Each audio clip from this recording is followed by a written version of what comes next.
My dear students, मैं आज आपको एक नई विचारधारा साम्यवादी विचारधारा के विषय में बताने जा रही हूँ।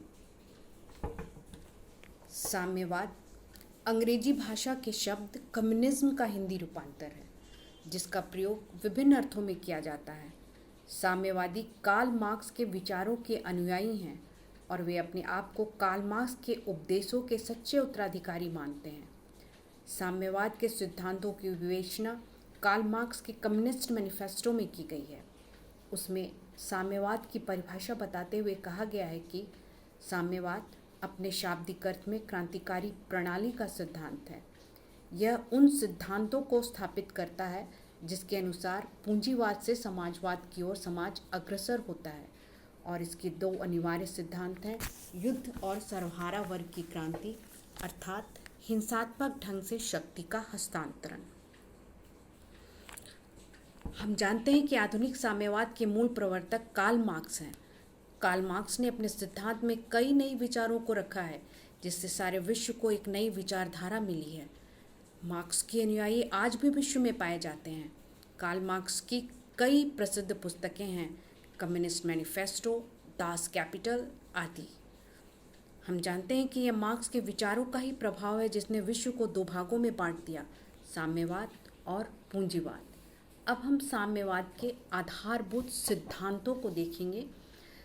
साम्यवाद का आधारभूत सिद्धांत यह है कि समाज का नियंत्रण सूत्र श्रमिक वर्ग के हाथ में हो, परंतु हम यह भी जानते हैं कि राज्य पर पूंजीपतियों का प्राबल्य है और आर्थिक शक्ति और लोकमत के अनेक साधन भी उन्हीं के हाथ में हैं।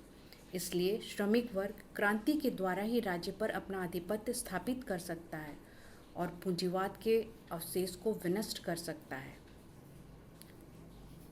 साम्यवाद के विचारों के मूल प्रवर्तक हैं कार्ल मार्क्स, और विश्व में साम्यवादी विचारधारा के प्रवर्तकों में यूएसएसआर का नाम प्रमुख है। कार्ल मार्क्स के बाद लेनिन ने मार्क्सवाद का विकास किया और उसके बाद रूस में स्टालिन साम्यवाद के प्रवर्तक बनकर सामने आए।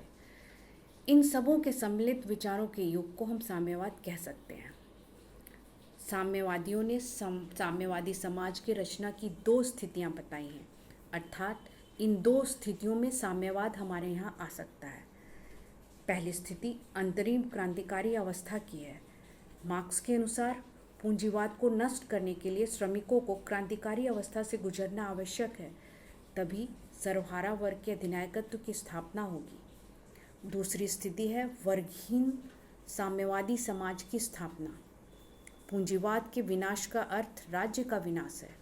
आर्थिक असमानता वर्गवाद को जन्म देती है। साम्यवादी समाज में आर्थिक असमानता नहीं होगी और पारस्परिक झगड़े नहीं होंगे, अतः राज्य की आवश्यकता भी नहीं होगी। राज्य का स्थान स्वेच्छापूर्वक निर्मित समुदाय लेंगे, जिनसे मिलकर समाज की रचना होगी। यह समाज वर्गहीन और राज्यहीन होगा। इस प्रकार समाजवाद इन दो सिद्धांतों को मानकर चलता है।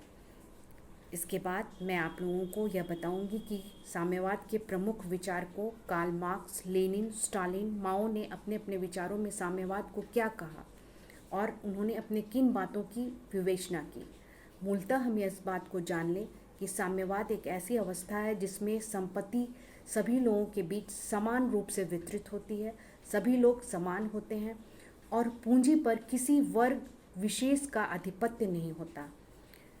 आगे की कक्षाओं में मैं साम्यवाद के अन्य सिद्धांतों की चर्चा करूंगी। तब तक के लिए धन्यवाद।